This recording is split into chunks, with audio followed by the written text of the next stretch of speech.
The haunting hour. The night air was thick with a foreboding chill as I set out on my ill-fated walk. The streets were empty, swallowed by shadows that seemed to grow darker with every step. The flickering lampposts offered little solace, casting eerie silhouettes that danced on the pavement.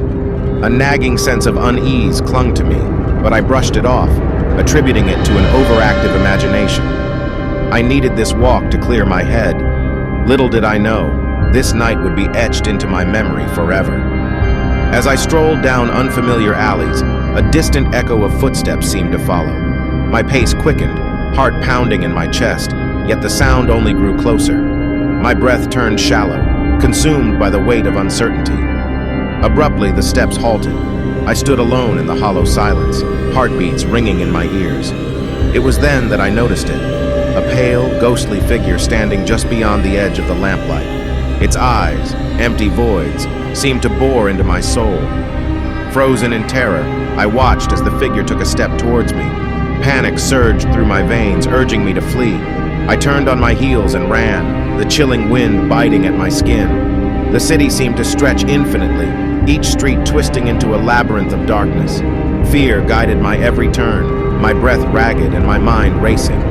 But no matter how fast I ran, that haunting presence remained just steps behind. Exhausted and desperate, I burst into a small, dilapidated chapel at the end of a desolate alley. The air inside was damp and suffocating. I closed the heavy wooden door, barricading myself within.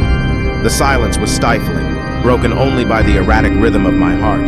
Suddenly, a voice, chilling and ethereal, whispered through the stillness. "You can't hide forever, mortal."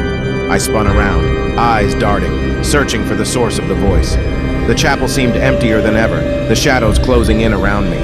My breath hitched, and a realization dawned. The entity wasn't just outside, it was in here with me. I stumbled backwards, frantically searching for an escape. My fingers brushed against a dusty, forgotten door hidden behind a tattered curtain. Without a second thought, I flung it open and descended a rickety staircase into darkness. The air grew colder, and the oppressive silence was replaced by a distant, haunting melody.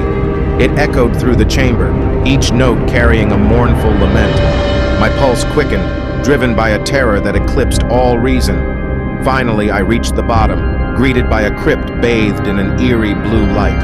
A lone figure draped in tattered robes sat at an ancient piano.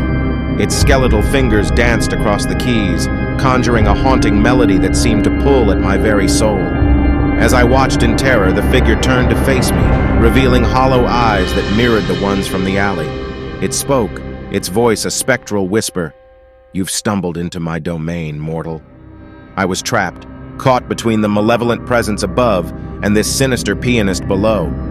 With no other choice, I mustered every ounce of courage and took a step towards the figure.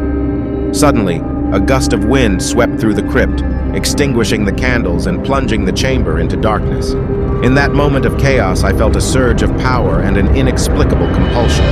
When the candles reignited, I stood alone in the crypt, the ghostly presence gone. The crypt seemed smaller now, less ominous.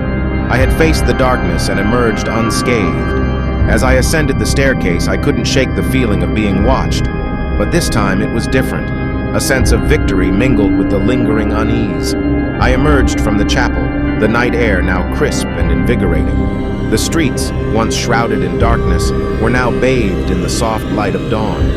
I walked, the memory of that chilling encounter etched into my soul, a testament to the darkness I had overcome.